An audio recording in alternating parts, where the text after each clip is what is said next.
नमस्कार, शाम के 5 बजने को है। दंगल में आप सभी का स्वागत है। मैं हूं आपके साथ चित्रा त्रिपाठी।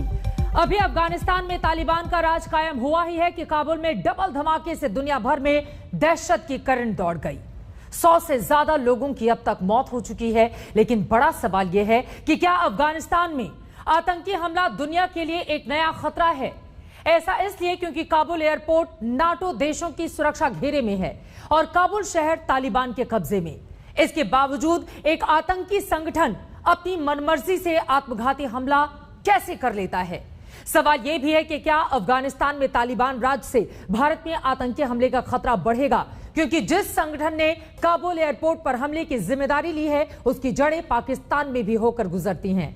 इस बहस में पाकिस्तान से भी हमारे साथ मेहमान जुड़ेंगे, लेकिन उसके पहले यह रिपोर्ट देखिए।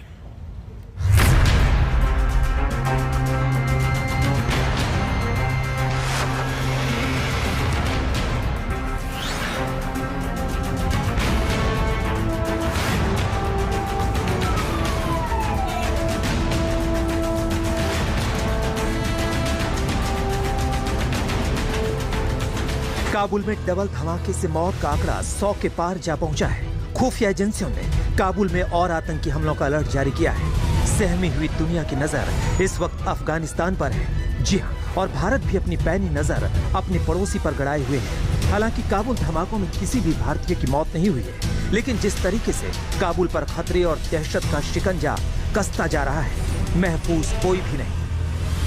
सवाल है कि सीरियल ब्लास्ट के बाद भारत का रुख आगे क्या रहता है? भारत अफगानिस्तान में फंसे अपने लोगों को वहां से कैसे निकालता है? क्या अपने नागरिकों की सुरक्षित निकासी के लिए भारत तालिबान से भी बात कर सकता है? क्या काबुल में अपने लोगों को सुरक्षित रखने के लिए अमेरिका या नाटो देशों से मदद ले सकता है? सवाल कई हैं जिन पर सरकार की ओर से पहली आधिकारिक प्रतिक्रिया आई है, गृह राज्य मंत्री अजय मिश्रा की ओर से। देखिए, भारत की दृष्टि से भी और पूरी दुनिया की भी दृष्टि अफगानिस्तान पर है।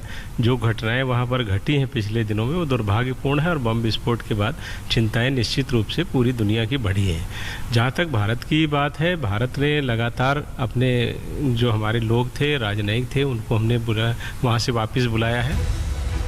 भारत के लिए दूसरी चिंता ये भी है कि जिस काबुल धमाके में ISIS खुरासान का नाम आ रहा है, उसकी पाकिस्तान में गहरी जड़ें हैं।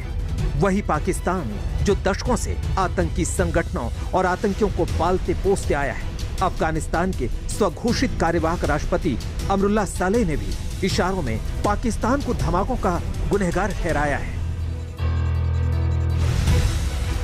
हमारे पास अभी जो सबूत हैं, उनसे पता चलता है कि ये IS के सदस्यों से जुड़े तालिबान और खासतौर पर हक्कानी नेटवर्क से जुड़ी हुई हैं, जो अभी काबुल में सक्रिय हैं। तालिबानी ISIS के साथ अपने संबंध को खारिज करते हैं, लेकिन ये कुछ उसी तरह से है जैसे पाकिस्तान तालिबान के क्वेटा शूरा से करता है। तालिबान ने अपने स्वामी से बहुत कुछ सीख लिया है। वो उनकी भूमिका पूरी दुनिया जानती है। आतंकवाद में निश्चित रूप से उनका हाथ है। अभी अफगानिस्तान ने भी इस तरह की बातों को स्वीकार किया है कि पाकिस्तान उनका दूसरा घर है। तो वो जो लोग आतंकवाद के माध्यम से पूरी दुनिया को अस्थिर करना चाहते हैं, भारत को अस्थिर करना चाहते हैं, उनके बारे में सभी लोग समझ रहे हैं। और हमारी, जहाँ तक हमारे देश की बात है, हमारा देश पूरी तरह से सक्षम और तैयार है। हम हर चुनौती से निपटने में कारगर सिद्ध होंगे। खुद अफगानिस्तान के अमरुल्लाह सालेह मानते हैं कि अफगानिस्तान के मौजूदा हालात के लिए पाकिस्तान जिम्मेदार है। रक्षा विशेषज्ञ भी बता रहे हैं कि तालिबान सरकार में हिस्सेदारी निभाने वाले हक्कानी नेटवर्क की पैदाइश ही पाकिस्तान से है। ये लोगों के बड़े घनिष्ठ संबंध हैं, बल्कि तालिबान को बनाने वाले यही ISI है और ISI पहले पहुंच गई। मुल्ला बरादर के अफगानिस्तान आने से पहले ही जो ISI चीफ है वहाँ पे मौजूद थे। काफ़ी मिलिट्री इस्टेब्लिशमेंट जो है पाकिस्तान का बहुत इम्बोल्डेंट हो गया है, ख़ासतौर से जब से तालिबान ने अफगानिस्तान पे कब्जा किया है। कुल मिलाकर हिंदुस्तान के लिए चुनौती दो तरफा है। एक तो अफगानिस्तान में फंसे भारतीयों को सुरक्षित स्वदेश लाना, और दूसरा पाकिस्तान की आतंक नीति और पाकिस्तान समर्थित आतंकी संगठनों को हिंदुस्तान में खुराफात करने से रोकना। हालांकि सरकार का दावा है कि वो हर मोर्चे पर तैयार है।